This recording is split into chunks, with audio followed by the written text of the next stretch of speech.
নবম দশম শ্রেণীর প্রিয় শিক্ষার্থীবৃন্দ, জীববিজ্ঞান ক্লাসে তোমাদের স্বাগতম জানাচ্ছি। আমরা গত ক্লাসে চতুর্থ অধ্যায়ের প্রথম পর্বে সালোক সংশ্লেষণ নিয়ে আলোচনা করেছি। সালোক সংশ্লেষণ প্রক্রিয়ায় উদ্ভিদ যে খাদ্য তৈরি করে, কোষে জমা করে, সেই শক্তি জমাকৃত খাদ্যে সঞ্চিত শক্তিকে আবার ব্যবহারের জন্য যে প্রক্রিয়া তোমাদের নিশ্চয়ই জানা আছে, তোমরা এই সম্পর্কে নিচের ক্লাসে পড়েছ।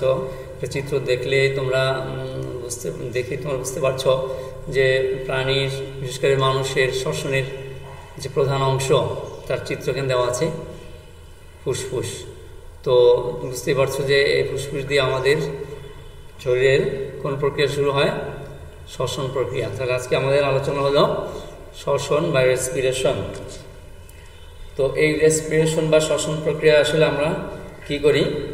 আমাদের শরীরে যে শক্তি প্রয়োজন হয়, তো খাদ্যস্থিত সেই শক্তিকে আমাদের ব্যবহার উপযোগী করার জন্যই আমাদের এই শ্বসন প্রক্রিয়া, আমাদের চলন, ক্ষয়পূরণ, বৃদ্ধি, জন্ম প্রভৃতি জৈবিক কাজগুলো সুষ্ঠুভাবে সম্পন্ন করার জন্য যে শক্তি প্রয়োজন হয়, এবং এই সালোক সংশ্লেষণ প্রক্রিয়ায় যে খাদ্যের মধ্যে যে শক্তি জমা হয়েছিল স্থিতিশক্তি রূপে, সেটাকে কি করা হয়? সেটাকে আমাদের শ্বসনের সময় জীবদেহে এই স্থিতিশক্তি কি করা হয়? রাসায়নিক শক্তি হিসেবে তাপরূপে মুক্ত হয় এবং জীবের বিভিন্ন শারীরিক বৃত্তীয় কাজের জন্য প্রয়োজনীয় শক্তি যোগায়। শর্করা জাতীয় খাদ্যবস্তু ছাড়াও প্রোটিন, ফ্যাট এবং বিভিন্ন জৈব অ্যাসিড রাসায়নিক বস্তুরূপে ব্যবহৃত হয়ে থাকে। তো প্রথমত শর্করা, এবং তারও একদম শর্করা একদম প্রাথমিক সরলতম তোমার রূপ হচ্ছে গ্লুকোজ। আমরা সেই গ্লুকোজ এর মাধ্যমে যে শুনুন সেটা নিয়েই আমরা আলোচনা করবো এই তোমাদের এই শ্রেণীতে। তো জীবদেহে এই জটিল যৌগসমূহ ভেঙে প্রথমে সরল যৌগে পরিণত হয়, এবং সেই সরলতম যৌগ হচ্ছে কিন্তু গ্লুকোজ, এবং পরে জারিত হয়ে এই গ্লুকোজটাই জারিত হয়ে রাসায়নিক শক্তিতে রূপান্তরিত, এটিপিতে রূপান্তরিত হয়। এটিপির মধ্যে সেই রাসায়নিক শক্তিটা জমা হয় এবং খুব সহজভাবে ব্যবহার উপযোগী হিসাবে সাধারণ তাপমাত্রায় জীবদেহের প্রতিটি কোষে দিবারাত্রি 24 ঘন্টায় কিন্তু শ্বসন চলতে থাকে। তো উদ্ভিদের বর্ধিষ্ণু অঞ্চল, অর্থাৎ ফুল ও পাতার কুড়ি, অঙ্কুরিত বীজ, মূল, কাণ্ডের অগ্রভাগ শ্বসন ক্রিয়ার হার কিন্তু বেশি। আর সজীব কোষের সাইটোপ্লাজম, মাইটোকন্ড্রিয়া শ্বসন প্রক্রিয়া সম্পন্ন হয়। মূল শক্তি উৎপন্নটা কিন্তু মাইটোকন্ড্রিয়াতে সম্পন্ন হয়। তো প্রিয় শিক্ষার্থীবৃন্দ, তোমরা এই শ্বসনের যে প্রাথমিক ধারণা তো আগেই পেয়েছ। শ্বসন যে একটি প্রকৃতপক্ষে তোমার গুরুত্বপূর্ণ একটি বিপাক প্রক্রিয়া উদ্ভিদ প্রাণী উভয়ের জন্য। তো শ্বসনের প্রকারভেদ নিয়ে আজকে আমরা একটু আলোচনা করি এবং তার বিস্তারিত বর্ণনা নিয়ে। শ্বসন আসলে অক্সিজেনের প্রয়োজনীয়তার উপর ভিত্তি করে শ্বসন কিন্তু প্রধানত দুই প্রকার। একটা হলো সবাত শ্বসন, একটা হলো অবাত শ্বসন। যে শ্বসন প্রক্রিয়া অক্সিজেন প্রয়োজন হয়, অক্সিজেন উপস্থিতিতে গ্লুকোজের জারণ হয়, সেটা হচ্ছে সবাত শ্বসন। আর যে শ্বসন প্রক্রিয়ায় অক্সিজেন ছাড়াই গ্লুকোজের অসম্পূর্ণ জারণ হয়, সেটা হচ্ছে অবাত শ্বসন। তো আমরা প্রথমে একটু অবাত শ্বসন নিয়ে আলোচনা করব, সবাত শ্বসন পরে বিস্তারিত আলোচনা করব। তো অবাত শ্বসনে গ্লুকোজের অসম্পূর্ণ জারণ হয়ে প্রাণীর দেহে কিন্তু ল্যাকটিক অ্যাসিড তৈরি হয়। আর উদ্ভিদ দেহে ইস্ট বা এই ধরনের উদ্ভিদ দেহে, মানে বড় উদ্ভিদে তো অবাত শ্বসন হয় না, একদম নিম্ন শ্রেণীর জীবেই কিন্তু অবাত শ্বসনটা হয়। তো নিম্ন শ্রেণীর ক্ষেত্রে গ্লুকোজ অসম্পূর্ণ জারণ প্রক্রিয়ায় তোমার ল্যাকটিক অ্যাসিড তৈরি হয়, আর ইস্টের মধ্যে তৈরি হয় ethyl alcohol. Ethyl alcohol, carbon dioxide এবং শক্তি, উভয় ক্ষেত্রে শক্তি হয়। তো অবাত শ্বসন শক্তির পরিমাণ কিন্তু সবাত শ্বসনের চেয়ে কম হয়। তো এই হলো অবাত শ্বসনের সংক্ষিপ্ত বর্ণনা। আর দেখো, এবার আসি সবাত শ্বসনে।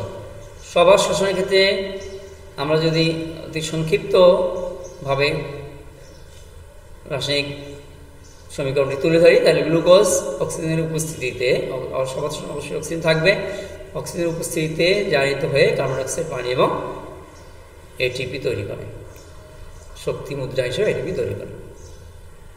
এখন সবার শ্বসনে কিন্তু কয়েকটি ধাপ রয়েছে। গ্লুকোজ থেকে প্রথমে পাইরুভিক অ্যাসিড তৈরি হবে, অ্যাসিটাইল কোয়ে তৈরি হবে, ক্রেবস সাইকেল, ক্রেবস চক্রের মাধ্যমে অনেকগুলি পরিবর্তন হয়ে এবং সাথে সাথে ইলেকট্রন ট্রান্সপোর্ট সিস্টেমের মধ্য দিয়ে শক্তির রূপান্তর হতে থাকবে। এভাবে সবার শ্বসনের ধাপ মোট 4টি। সবার শ্বসনের মোট 4টি ধাপ রয়েছে। দেখো, প্রথম ধাপ হচ্ছে গ্লাইকোলাইসিস। প্রথম ধাপটা কি? গ্লাইকোলাইসিস। তো এই গ্লাইকোলাইসিস প্রক্রিয়ায় এক অণু গ্লুকোজ বিভিন্ন রাসায়নিক বিক্রিয়ায় জারিত হয়ে 2 অণু প্রথমে পাইরুভিক অ্যাসিড উৎপন্ন করে এবং এই ধাপে 4 অণু এটিপি এর মাঝে 2 অণু খরচ হয়ে যায় এবং 2 অণু NADH প্লাস H প্লাস উৎপন্ন করে। এই প্রক্রিয়ার জন্য কোনো অক্সিজেনের প্রয়োজন হয় না, তাই গ্লাইকোলাইসিস সবাদ অবাধ উভয় প্রকার শ্বসন ক্ষেত্রেই কিন্তু রয়েছে। সবাদ শ্বসনে কিন্তু গ্লাইকোলাইসিস যেমন রয়েছে, অবাধ শ্বসনে গ্লাইকোলাইসিস রয়েছে, কারণ এই প্রক্রিয়াতে অক্সিজেন প্রয়োজন হয় না। এবং এখানে কি হয়, একটা গ্লুকোজ এখন গ্লুকোজ ভেঙে 2 পাইরুভিক অ্যাসিড তৈরি করে। 2 নম্বর হচ্ছে কি, দেখো 2 নম্বর যে ধাপ সেটা হচ্ছে অ্যাসিটাইল কোয়ে সৃষ্টি। যে গ্লাইকোলাইসিস প্রক্রিয়া যে পাইরুভিক অ্যাসিড তৈরি হয়েছিল, একটা গ্লুকোজ থেকে 2টি পাইরুভিক অ্যাসিড, এই প্রতিটি পাইরুভিক অ্যাসিড আবার কি করে 2 কার্বন বিশিষ্ট অ্যাসিটাইল কোএনজাইম, সংক্ষেপে অ্যাসিটাইল কোয়ে বলা হয়, অ্যাসিটাইল কোএনজাইম তৈরি করে এবং এক অণু কার্বন ডাই অক্সাইড, এক অণু NADH প্লাস H প্লাস অথবা যাকে সংক্ষেপে NADH2 বলা হয় উৎপন্ন করে। তো 2 অণু পাইরুভিক অ্যাসিড থাকে, তাহলে 2 অণু অ্যাসিটাইল কোয়ে এবং 2 অণু কার্বন ডাই অক্সাইড এবং 2 অণু NADH2 উৎপন্ন হয়। এবং এই 2 প্রক্রিয়াই কিন্তু সাইটোপ্লাজমে ঘটে। গ্লাইকোলাইসিস এবং অ্যাসিটাইল কোয়ে দুটি কিন্তু সাইটোপ্লাজমে ঘটে। এরপরে 3 নম্বর যেটা সেটা হলো ক্রেবস চক্র। ইংরেজ প্রাণ রসায়নবিদ স্যার হ্যান্স ক্রেবস এই চক্র আবিষ্কার করেন এবং এই জন্য ক্রেবস চক্র বলা হয়। এরপরে যে অ্যাসিটাইল কোয়ে মাইটোকন্ড্রিয়াতে প্রবেশ করে, এই যে অ্যাসিটাইল কোয়ে যেটা তৈরি হয়েছিল সেটা মাইটোকন্ড্রিয়াতে প্রবেশ করে এবং এই ক্রেবস চক্রের বিক্রিয়া আর যে একটা চেইন অফ রিয়াকশন, কিন্তু এখানে অনেকগুলি বিক্রিয়ার সমন্বয়। তো এই ক্রেবস চক্রের বিক্রিয়া সমূহ মাইটোকন্ড্রিয়াতে সংঘটিত হয়। এই চক্রে এক অণু অ্যাসিটাইল কোয়ে থেকে 2 অণু কার্বন ডাই অক্সাইড তৈরি করে, এক অণু অ্যাসিটাইল কোয়ে থেকে 2 অণু কার্বন ডাই অক্সাইড, 3 অণু NADH2, এক অণু FADH2 এবং এক অণু GTP উৎপন্ন করে। তো অর্থাৎ 2 অণু অ্যাসিটাইল কোয়ে থেকে 4 অণু কার্বন ডাই অক্সাইড, 6 অণু NADH2, 2 অণু FADH2 এবং 2 অণু GTP উৎপন্ন হয়। উপরোক্ত 3টি ধাপে যে NADH2 বিজারিত NADH FADH2 অর্থাৎ বিজারিত FAD উৎপন্ন হয়, এই ধাপে এই 4 নম্বর ইলেকট্রন প্রবাহতন্ত্র, এই ধাপে এসে সেগুলো জারিত হয়ে কিন্তু ATP তৈরি করে, আমাদের মূল শক্তি মুদ্রা ATP তৈরি করে এবং পানি উচ্চ শক্তির ইলেকট্রন প্রোটন উৎপন্ন হয়।